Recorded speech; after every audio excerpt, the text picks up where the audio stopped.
Тэмээн жингийн цуваа.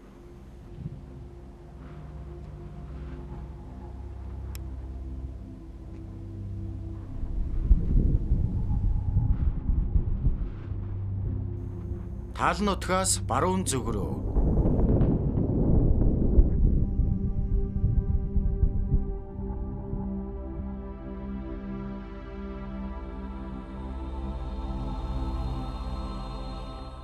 Тал нутгаас баруун зүг рүү бол үнэхээр гайхамшигтай. Хэм бүхний хүсэх аялал юм. Төв Азийн гүнээс бүхэл бүтэн Европ хүртэл 12,000 км замыг хэлж таашгүй газар нутаг их орон зайгаар дамнан Тэмээн жингээр туулна гэж төсөөлөд үзтээ. Их торгоны зам нь Төв Азийн тал нутгаас эхлүүлээд Хятадаар дамжин хуучин Персийн эзэнт гүрнүүдийг гатлан Османы эзэнт гүрнээр дайрч Европт хүрэх их аян юм.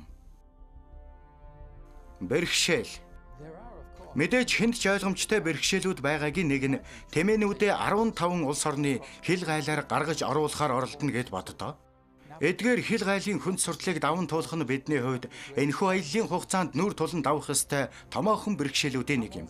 Хэдийгээр Тэмээ төсвөртэй амьтанч бид аяллаа цаг хугацаа болон туулах орон зайг дутуу үнэлж энэ нь амьтдад маань хэрхэн нөлөөлж болохыг бодолцох нь зүйтэй.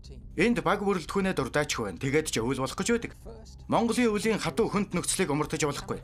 Хасах 40 хэм хүртэл хөөтөрч гайхалтай хүчтэй салхилж шуурдаг Монголын өвөл. Бидний хувьд туулж барах маш хүнд нөхцөлтэй орон нутаг, эрсдэс уур амьсгал гээд бид бэлэн байх ёстой. Ерөнхийд нь хэлэхэд энэхүү аялалд гарснаар бид маш олон ноцтой бэрхшээлүүдтэй тулгарх нь гарцаагүй. Түүх.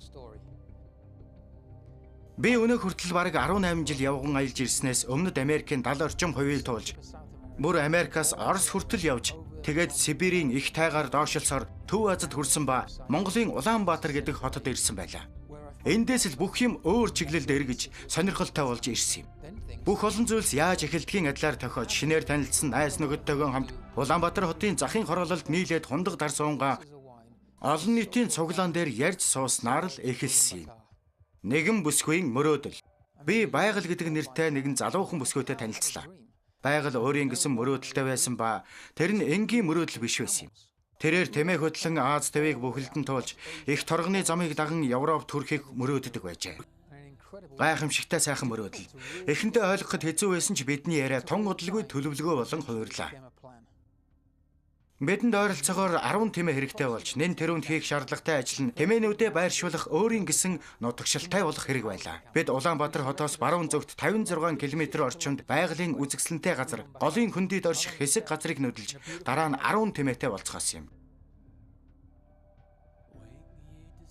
Монголын Тэмээний холбооноос хамгийн тохиромжтой насны тэмээ гэж зөвлөсний дагуу 4-5 насны залуу тэмээнүүдийг сонгож авцгаас юм.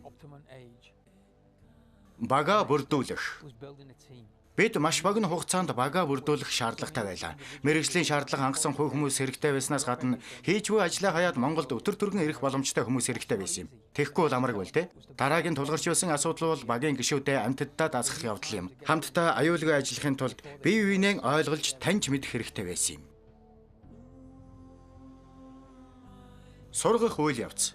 Бидэнд цаг бага байсан учраас амьтдаа сургах ажлыг аливуулах хурдан эхлүүлсэн юм.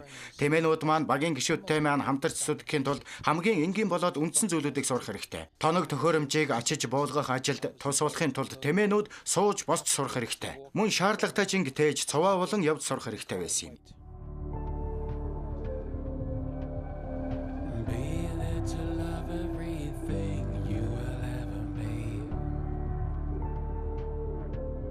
Багмаач Тэмээ гэдэг амьтныг сайн мэдэхгүй дээр ажлын явцад тэдэнд чинээр сурах шаардлагатай ур чадварууд нэмэгдсээр байсан юм.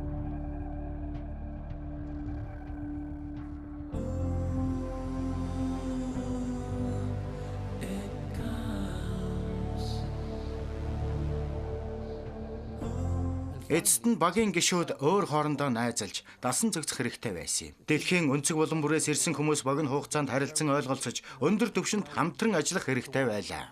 Бид бүгд өөр хэлээр ярьж, өөр соёлын гаралтай, өөр хоорондоо ялгаатай болохоор энэхүү ажлыг амжилтанд хүрэхэд цаг хугацаа шаардлагатай юм. Тийм ээ, мэдээж үйл явцыг түрээсгэхэд аргууд зөндөө бий л дээ. Бид бүгд өөр хэлээр ярьж, өөр соёлын гаралтай, хоорондоо ялгаатай болохоор энэхүү ажлыг амжилтанд хүрэхэд цаг хугацаа шаардлагатай байлаа.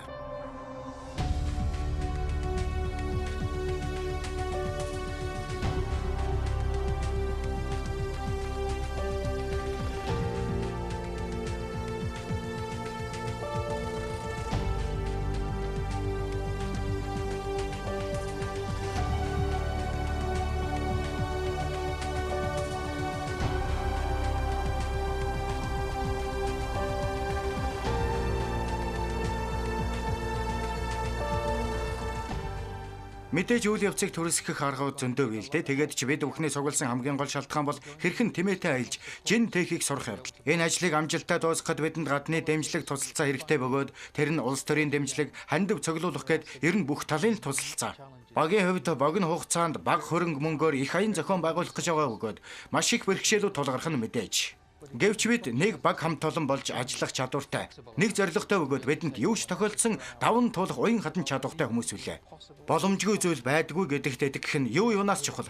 Хамгийн гол нь чи хийх гэж оролдож үзэх л хүсэлтэй байх хэрэгтэй.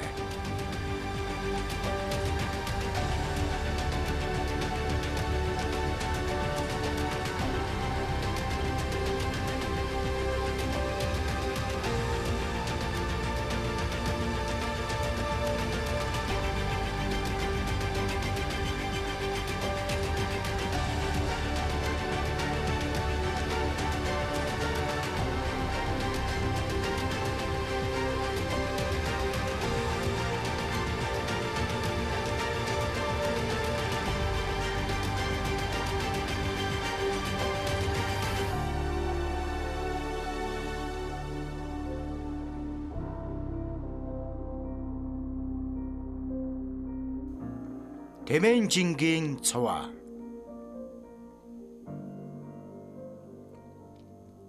Агуу зүйлсийг хийх гэж зоригл.